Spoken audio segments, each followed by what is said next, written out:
O que encobre as suas transgressões jamais prosperará, mas o que as confessa e deixa alcançará misericórdia.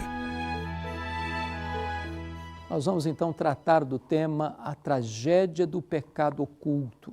E eu quero dizer para você que de todas as tragédias da vida, nenhum é mais grave do que o pecado. O pecado é mau, o pecado é sujo, o pecado é treva, o pecado é uma conspiração contra Deus, o pecado é uma quebra da lei de Deus. O pecado é pior do que a pobreza, do que a doença, do que a solidão, do que a própria morte. Essas coisas todas não necessariamente nos separam de Deus, mas o pecado faz separação entre nós e o nosso Deus. Se Deus é o supremo bem, o pecado é o máximo do mal. Aqueles que estão em pecado e vivem no pecado são escravos dele e jamais podem ter comunhão com Deus porque Deus é luz. Mas hoje eu quero falar para você do drama do pecado oculto. É quando a pessoa comete um deslize, uma transgressão, um pecado, e esconde, e guarda, e passa a imagem de que está tudo bem. Por exemplo, nós estamos vivendo no Brasil hoje o drama da corrupção galopante, vergonhosa. Escândalos pipocam todo dia na mídia. As empresas sendo surrupiadas, se assaltam os cofres públicos. E aqueles que roubam, aqueles que se enriquecem ilicitamente, imaginam que vão viver tranquilamente, jamais vão ser descobertos, jamais vão ser apanhados pela lei. Mas chega um dia que esse negócio vaza, que isso vem a público e essas pessoas são expostas ao vexame, à vergonha e ao opróbrio. O marido que dá uma escapadela, ou a esposa que dá uma escapadela e trai o cônjuge, vai para a cama com alguém que não é o seu cônjuge. Parece que está tudo bem, mas chega uma hora que aquilo que foi feito às escondidas, com a porta do quarto trancada, vem à tona, é descoberto, vem a vergonha, vem a dor, vem a punhalada nas costas, vem a traição. O pecado oculto é uma tragédia, porque leva a pessoa a viver de uma forma hipócrita. Ele passa uma imagem que está tudo bem. Às vezes a pessoa esconde esse pecado atrás da capa da religiosidade e vive uma vida hipócrita, como um ator num palco que desempenha um papel que não é o seu próprio papel, a sua própria vida. O pecado, ele escraviza. O pecado mata. O pecado vai levar você mais longe do que você gostaria de ir.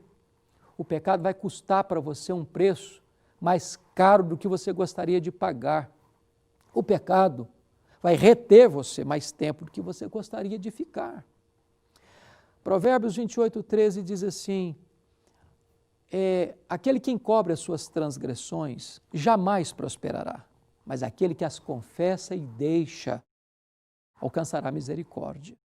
O rei Davi, depois de pecar com Batseba, adulterar com ela, ele guardou esse pecado no coração. Ele não contou para ninguém.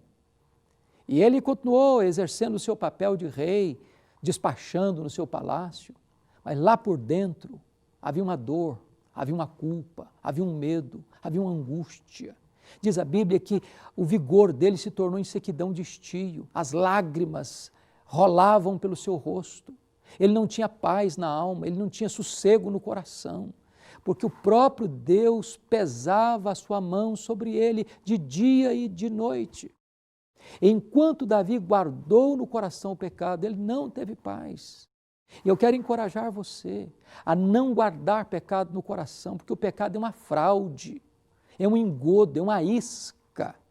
O pecado leva você a pensar que aí tem felicidade, aí tem prazer, e quando você retém esse pecado, você não tem paz, você não dorme direito, você não tem alegria no coração. Então, o que você precisa fazer é confessar o pecado, é pôr isso para fora, é espremer o pus da ferida, é fazer uma asepsia na sua alma, é dizer, Deus, eu não posso viver com isso, Deus, eu não quero conviver com isso. Então você romper com isso, romper com essa prática, andar na luz. E o resultado disso é o seguinte, é que você encontra sossego para o seu coração. Aquele que confessa o seu pecado e deixa o pecado, alcança misericórdia. Não é só confessar, é confessar e abandonar o pecado. É ter uma nova postura, uma nova atitude, é viver uma nova vida, é acertar as coisas pendentes da vida. E eu quero dizer para você que quando você confessa o seu pecado, Deus é poderoso, fiel e justo para perdoar os seus pecados e purificar você de toda injustiça.